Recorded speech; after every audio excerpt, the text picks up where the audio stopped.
ॐ अस्य आदित्यहृदयस्तोत्रस्यागस्त्य ऋषिः अनुष्टुप् छन्दः आदित्यहृदये भूतो भगवान् ब्रह्मा देवता निरस्ताशेषविघ्नतया ब्रह्मविद्या सिद्धौ सर्वत्र जयसिद्धौ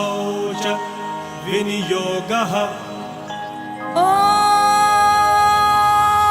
भूर्भुवः स्वः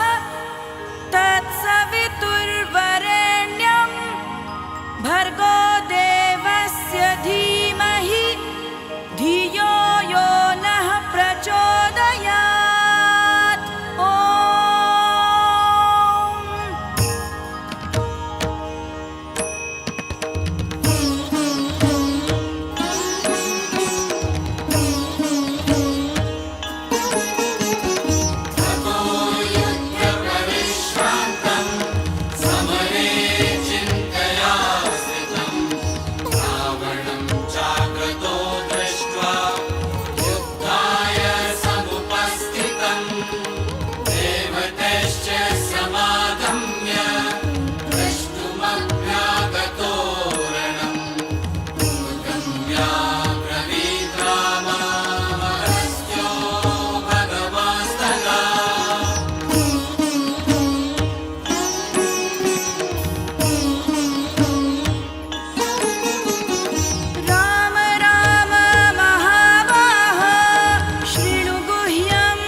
शोकप्रशमन मायुर्वर्धनमुत्तमं रश्मिमन्तं समुद्यन्तं देवासुरनमस्कृतं पूजयस्व विवस्वन्तं भास्करं भुवनेश्वरं सर्वदेवात्मको हेश तेजस्वी रश्मिभावनः देवासुरगणा लोकान् पाति गभस्तिभिः।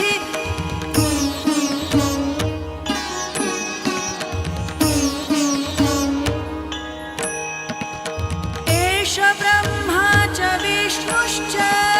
शिवः स्कन्दः प्रजापतिः महेन्द्रो धनदः कालो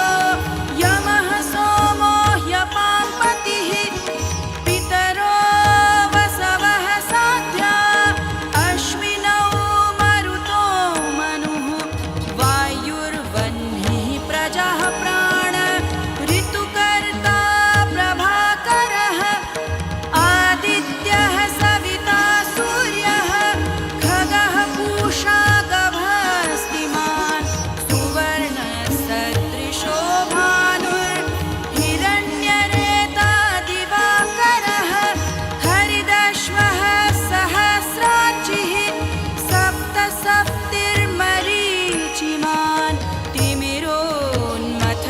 शम्भुः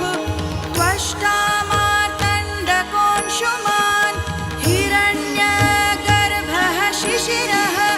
तपनो हस्करो रविः अग्निगर्भोदितेः पुत्रः शङ्खः शिशिरनाशनः व्योमनाथस्तमो भेदी ऋग्यजुः सामपारगः घनवृष्टिरप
तमोभिनिघ्नाय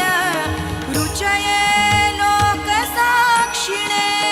नाशयत्येष वैभूतं तमेष सृजति प्रभुः पायत्येष तपत्येष वर्षत्येष गभस्तिभिः एष सुप्तेषु जागर्ति भूतेषु परिनिष्ठितः एष चैवाग्निहोत्रं च फलं चैवाग्निहोत्रिणां देवाश्च क्रतवश्चैव क्रतूनां फलमेव च यानि कृत्यानि लोकेषु सर्वेषु परमप्रभुः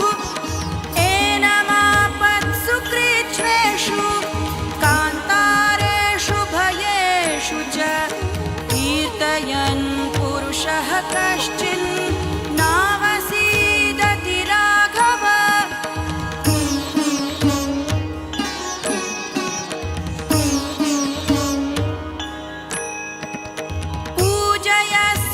पूजयस्वैनमेकाग्रो